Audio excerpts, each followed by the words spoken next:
अस्सलाम वालेकुम दोस्तों, आज की इस वीडियो में हम बात करेंगे इकामा एक्सपायर हो जाए तो क्या करना चाहिए। तो जैसे कि आपको मालूम है, अगर आपका इकामा एक्सपायर हो जाए तो वो इकामा आपका कफ़ील रीन्यू कर सकता है।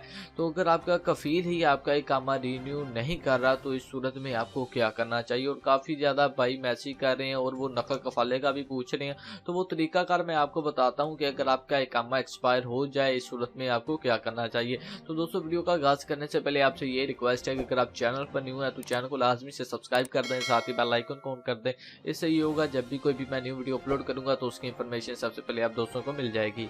नाज़रीन, वीडियो स्टार्ट करने से पहले आपके साथ एक इन्फॉर्मेशन शेयर करना चाहता हूं। अगर आप सऊदी अरब में काम करते हैं, अगर आपका इकामा वैलिड है, इकामा एक्सपायर हो चुका है, आपका हरूब लगा है, या फिर आपका कफ़ील या कंपनी आपको आपके मुल्क जाने की इजाज़त नहीं दे रही, या फिर आपको सऊदी अरब में आए हुए काफ़ी टाइम हो चुका है, आपका अभी तक भी इकामा नहीं बना, तो अगर आप फाइनल एग्जिट या आउट पास पर अपने मुल्क वापस जाना चाहते हैं तो आप सिर्फ 3 दिन के अंदर अंदर अपने मुल्क वापस जा सकते हैं। जैसे कि यहाँ पर स्क्रीन पर आप नंबर देख सकते हैं, आपने इस नंबर पर सिर्फ व्हाट्सएप के जरिए ही राब्ता मुमकिन करना है।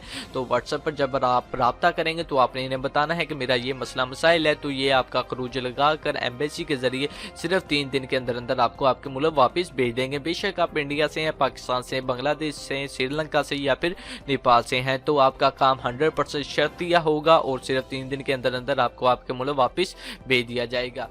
तो वीडियो का आगाज़ करते हैं और बात करते हैं कि अगर आपका इकामा एक्सपायर हो जाए तो इस सूरत हाल में कफ़ील के पास 3 ऑप्शन होते हैं। नंबर 1, वो आपका इकामा रीन्यू कर दे। नंबर 2, वो आपका फाइनल एग्जिट लगवा दे। और नंबर 3, वो आपका हरूब लगा दे, यानी कि आप पर हरूब लगा दे।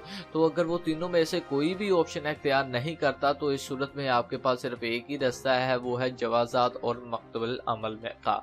तो आपको जवाज़ात में जाना पड़ेगा। वहाँ पर जैसे आप जाएंगे उसके बाद आपने उन्हें बताना है कि मुझे इतना टाइम हो गया इस कफ़ील के लिए काम करते हुए, इस कफ़ील ने अभी तक भी मेरा इकामा रीन्यू नहीं करके दिया। तो इस सूरत में जब आप जवाज़ात में जाएंगे तो जवाज़ात वाले आपके कफ़ील या कंपनी को बुलाएंगे। उसके बाद वो उनसे बात करेंगे। अगर वो आपका कफ़ील या कंपनी आपका इकामा रीन्यू कर दे तो ठीक है, नहीं तो फिर जवाज़ात वाले ही आपका नकल कफ़ाला करवा देंगे। और काफ़ी ज़्यादा ऐसे गैर मुल्की हैं जो कि डरते हैं जवाज़ात में जाने से, और इस तरह ऑफिस यानी कि दफ्तर वगैरह में जाने से डरते हैं। तो इस तरह का कोई सीन नहीं है, आप जाएं, ठीक है। तो थोड़ी बहुत परेशानी तो होती है जो कि हर गैर मुल्की को होती है, लेकिन इसका आखिरी तरीका यही है कि अगर आपका कफ़ील आपका इकामा रिन्यू नहीं कर रहा और साथ ही ना ही आपका फाइनल एग्जिट लगा रहा है, ना ही आप यानी कि अगर हरूब वगैरह लगा दिए या नहीं लगाया, वो तो बाद की बात है। बात यहाँ पर हो रही है इकामे रिन्यू की। अगर इकामा रिन्यू नहीं करता तो इस सूरत में आप जवाज़ात में जाएं और बाकी की कार्रवाई वहाँ पर होगी। वो आपके कफ़ील को मना देंगे, यानी कि आपके कफ़ील के साथ आपका जो कि नया एग्रीमेंट करवा देंगे दोबारा से इकामे का। अगर नहीं होता तो इस सूरत में जवाज़ात वाले आपका नकल कफ़ाला करवा देंगे। तो दोस्तों, उम्मीद करता हूँ कि आपको आज की ये वीडियो अच्छी लगी होगी। वीडियो अच्छी लगी तो बराए मेहरबानी चैनल को लाजमी से सब्सक्राइब कीजिए, साथ ही बेल आइकन को ऑन करें।